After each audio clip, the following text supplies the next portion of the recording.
My name is Emma, and this is the story of how I lost everything, and then found something far more powerful. It all began the day after my husband Luke died. I stood on our front porch, numb from grief, with my overnight bag in one hand and a bouquet of wilted flowers from the hospital in the other. My eyes were puffy from crying, my hair a mess from sleeping in the hospital chair for 2 nights straight. Luke had fought for hours in the emergency room after a sudden heart attack. He was only 36. I reached into my bag for the house key. My fingers trembled as I slipped it into the lock, but it didn't turn. I frowned, tried again. Nothing. I took a deep breath, wiped my hand on my jeans, and tried the spare key. Still nothing. My heart started to pound, and not from grief this time. I knew this lock. I'd used it every day for 4 years, and now it was like I didn't live here anymore. That's when I noticed something strange. Through the living room window, I saw boxes. Cardboard boxes, a suitcase, a set of pink velvet cushions that weren't mine. I pressed my face to the glass to get a better look. And then I saw them. Karen, Luke's mother, was inside. So was Luke's sister, Stephanie. They were unpacking boxes like they were moving in, laughing, drinking tea from my favorite mugs. My head spun. I knocked. No answer. I knocked louder. Finally, the door opened, and there stood Karen, arms folded across her chest, lips curled into a satisfied smile. "Emma," she said, tilting her head. "Didn't expect you so soon." "What's going on?" I asked, stepping forward. "Why can't I open the door? Why are you here?" Karen didn't move. Instead, she leaned her shoulder against the doorframe, like this was all some minor inconvenience. "Because you don't live here anymore," she said plainly. "My son paid for this house, and now that he's gone, it belongs to his real family. You can leave." I blinked at her. I was sure I'd misheard. I'm his wife," I stammered. "We bought this house together. What are you talking about?" Karen scoffed. "Oh, please. You married him with no prenup, no job, no children. You contributed nothing. Luke paid the mortgage. Everything here is his. And now that he's gone, it reverts to us. You don't belong here anymore." Her voice was calm, almost cheerful. My blood ran cold. Stephanie appeared behind her, holding a stack of plates from our kitchen. "You left the door unlocked at the hospital," she said with a smirk. "So we just moved in. We thought you wouldn't mind." Something in me broke. I burst out laughing. The kind of laugh that comes from pure disbelief. Karen narrowed her eyes. "What's so funny?" I steadied myself, wiped a tear. I couldn't even tell anymore if it was from laughter or grief, and said, "You're unpacking your little knickknacks in a house you think belongs to you. But here's the thing, Karen." I leaned in, voice low and steady. "The house was mine." Karen's smirk faltered. 2 years ago, when Luke's credit was wrecked from those failed investments you pushed him into," I continued, "I refinanced the house in my name. Every mortgage payment since then came from my account. Luke was recovering. I took on a full-time job and held this place together." Karen's jaw clenched. She turned, clearly trying to think of a response. I kept going. "I didn't want to throw this in your face during the funeral. I didn't want to be that person. But now, you changed my locks. You broke into my home, and you're unpacking like you own the place." Stephanie put down the plates, her face turning red. "That's not true. He said he told us—" "What he told you doesn't matter," I snapped, "because legally this house is in my name. And the fact that you're here without permission, that makes you a trespasser." Karen's face was pale now. "You're bluffing." "Am I?" I pulled out my phone and began dialing. "Should we see what the police think?" Karen snatched her handbag, calling for Stephanie. "We're not finished, Emma," she hissed. "This house should have stayed in the family. Luke was too soft on you." I stepped back, watching them storm out like children who'd been caught stealing candy. And there I stood, on the porch of my own home, key still useless in the lock. Heart shattered, but strangely empowered. They thought I was weak, that I had no fight left in me. But they had no idea who I had become while they were busy pretending I didn't matter. This was just the beginning. I didn't sleep that night. Even with the locks changed and the house finally silent again, my mind refused to rest. Every time I closed my eyes, I saw Karen's face. Smug, cold, triumphant. Her words echoed like static. You don't live here anymore. The audacity of it. The cruelty. Luke had only been gone one day, and his family had already tried to erase me. Not just from the house, from his life. Our life.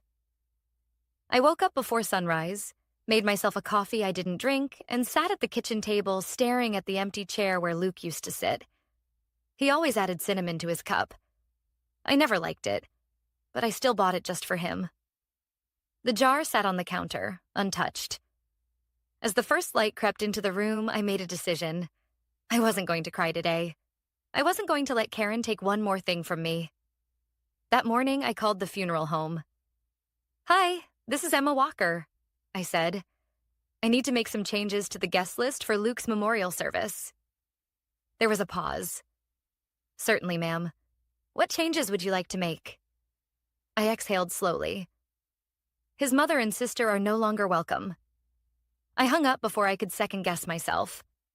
Later that day, I went into Luke's office, a small room at the back of the house with messy stacks of receipts, books, and unopened mail. I hadn't been in here since the hospital. Everything smelled like him. Faint cologne, printer ink, and that weird citrus candle he insisted helped him focus. I needed to find paperwork. Anything that could help me understand why Karen thought she had a claim on this house. She had spoken so confidently, like she knew something I didn't. And then I saw it. A small file folder on the desk, labeled in Luke's handwriting. Prenup? Do not discard. I stared at it, confused. Luke and I never signed a prenup.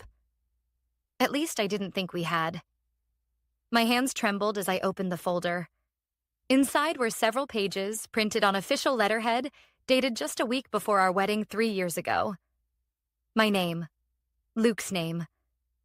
Legal terms I didn't fully understand. And one line, highlighted in yellow. In the event of my death, all jointly owned assets, including property, shall be transferred fully to my spouse, Emma Walker, unless otherwise stated in a last will and testament. I blinked. This wasn't a prenup. It was a postnup, a financial agreement Luke must have drafted after our marriage. Something he never told me about. And tucked behind it was a handwritten note. In case Karen ever tries anything. You know how she is. Keep this. I let out a breath I hadn't realized I was holding and laughed. Softly, bitterly. Of course he knew. Of course he'd prepared. Luke had been the peacekeeper between us, always telling me to give her grace, that she meant well, that she's just scared of losing control. But deep down, even he knew she'd try something like this. I stood up and walked back to the front door. For the first time since he died, I felt something I hadn't felt in days. Power. The next afternoon, the doorbell rang. I wasn't surprised to see Karen standing there, dressed in black, sunglasses on even though it was cloudy. Beside her was a man in a gray suit holding a clipboard. "Emma," she said flatly, "this is Mr. Langley, my family attorney. We're here to discuss next steps for the house." I didn't open the door. "Next steps?" I asked, my voice calm. Karen nodded as if this were a meeting between polite acquaintances. Luke left no will, which means his estate is up for legal division. As his next of kin, we have a right to claim what belongs to him, and to us. I tilted my head. "You mean me? His wife? His legal spouse?" Karen's mouth twitched. I took a slow breath. "Actually, I'm so glad you came. Saves me a trip." I stepped away from the door and came back holding the postnup in one hand and the deed in the other.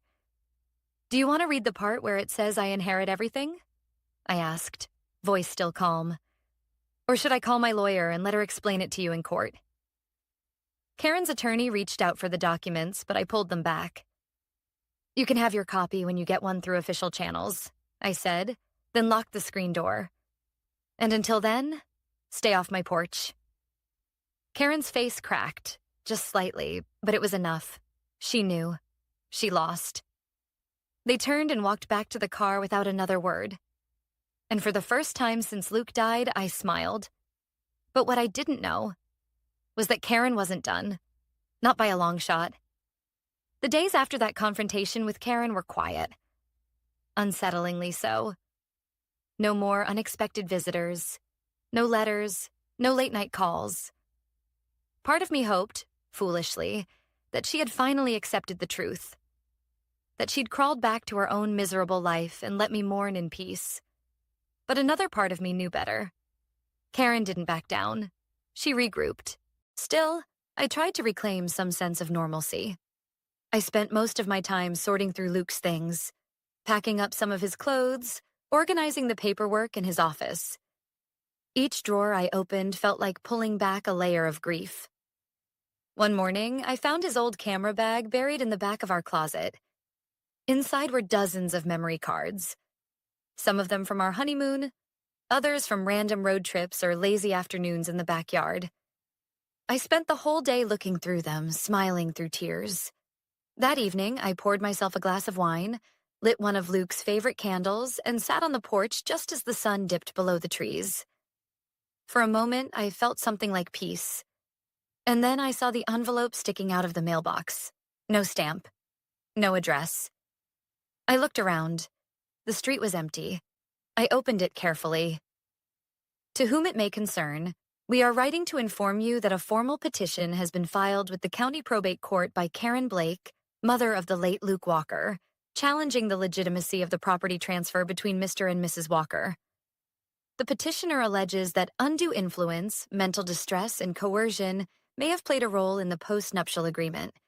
A hearing has been scheduled. I dropped the letter.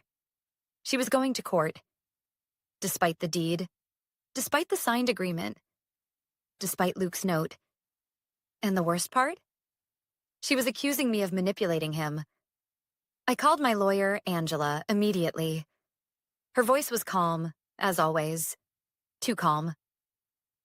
I had a feeling she'd pull something like this, Angela said. It's all noise, Emma.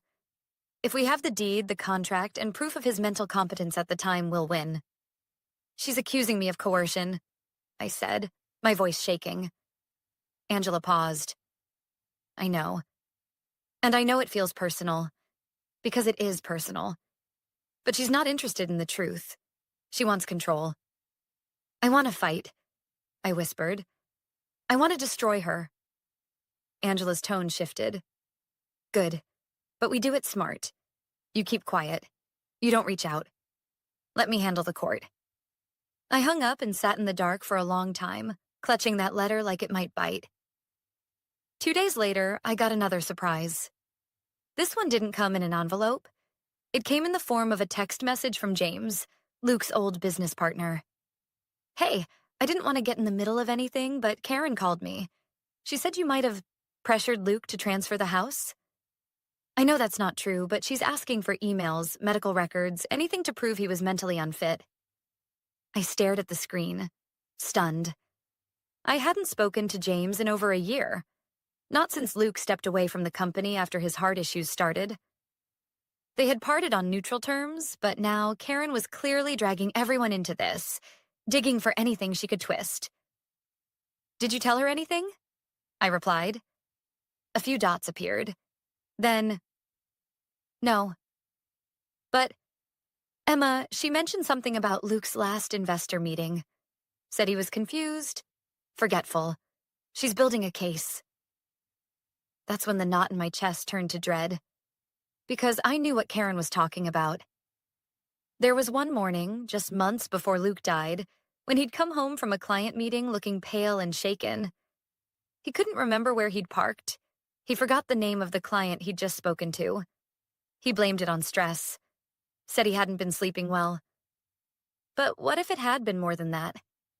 What if Karen had found out? What if she had medical records? I stood frozen in the middle of the kitchen, holding my phone, heart pounding. If she could convince the court that Luke wasn't in his right mind, even if it was just circumstantial, she might be able to unravel everything.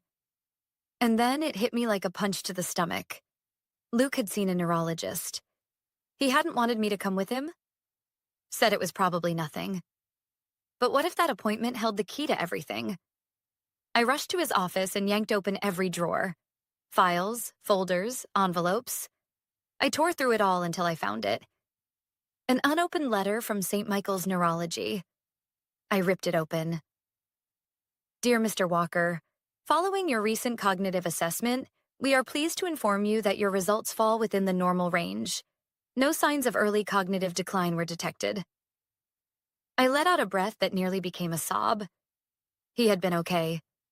And now, I had proof. I clutched the letter to my chest like a lifeline, because Karen had just declared war, and I was finally ready to fight back. The morning of the hearing arrived gray and quiet, like the sky itself was holding its breath.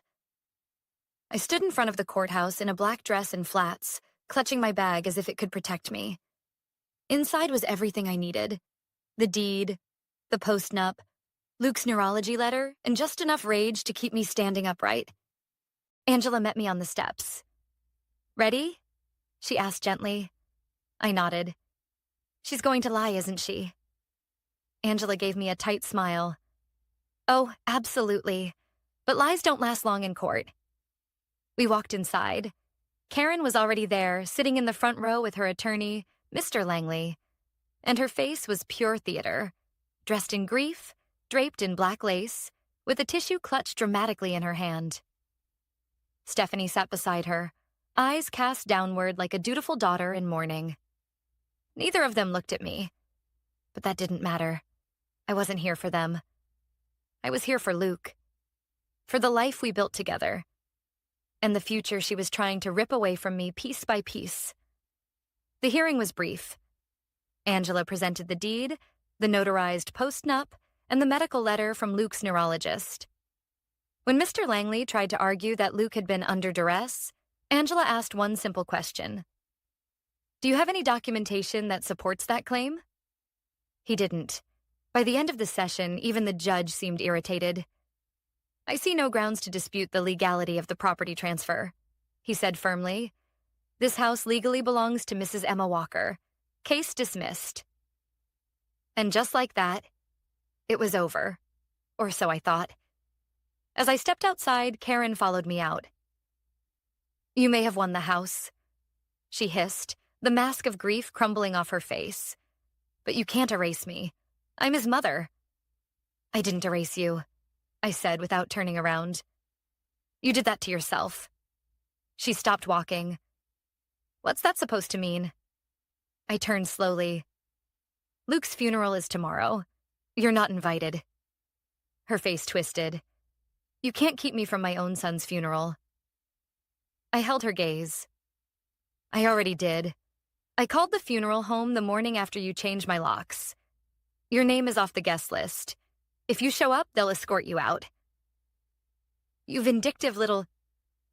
No, I interrupted, my voice low and calm. You don't get to call me anything. Not after what you did. You tried to steal my home. You spread lies about me in court. And worst of all, you tried to take his death and turn it into a power play. She opened her mouth, but I didn't let her speak. Luke wouldn't want you there, I added. And you know it. I turned and walked away before she could respond. But that night, I didn't sleep. Not out of guilt, but fear. Because Karen didn't lose gracefully. She didn't lose quietly. The morning of the funeral came like a tidal wave, sudden and cold. I woke early, dressed in the black dress I had worn at Luke's court hearing, and went to the guest list one more time to confirm. Karen and Stephanie were not on it. The service was scheduled for noon. By 10, people had already begun arriving at the chapel. Friends, colleagues. A few distant relatives I hadn't seen in years. They came with soft smiles and kind words, placing hands on my shoulder, telling me how much Luke had meant to them. "He always talked about you," one woman said, pressing a hand to her chest. "Always said you were the best thing that ever happened to him." I nodded, swallowing hard. "Thank you." By 11:45, every seat in the chapel was full. Except for the two in the very back. I noticed them immediately. Karen and Stephanie. They had come anyway. They weren't on the guest list. They weren't supposed to be allowed through the doors. But there they were, dressed like mourning royalty, expressions locked in fake composure. I stood frozen at the front of the chapel, my heart thudding in my chest. Angela, who had come as a friend, touched my arm. "Do you want me to handle it?" I shook my head. "Number, I'll do it." I walked down the aisle as the room quieted and all eyes followed me. Karen looked up as I approached, her jaw tight. "You're not supposed to be here," I whispered. Karen folded her arms. "I'm not leaving." "Then I will." Her eyes flickered in surprise. "I'll walk out right now and I'll take the minister with me. We'll do the funeral somewhere else. A park, the backyard, I don't care. But I will not let you sit here and pretend to be a grieving mother when all you care about is what you didn't get." Karen stood up abruptly, but before she could speak, Stephanie reached for her arm. "Mom," she whispered, "let's go." Karen stared at her, stunned. Stephanie avoided her gaze and stood up, her eyes on the floor. After a long pause, Karen followed, seething in silence as they walked out of the chapel. The door clicked shut behind them, and I finally exhaled. The minister began to speak, and I said goodbye to the man I loved, surrounded by people who actually knew what love was. The day after the funeral, the house was still.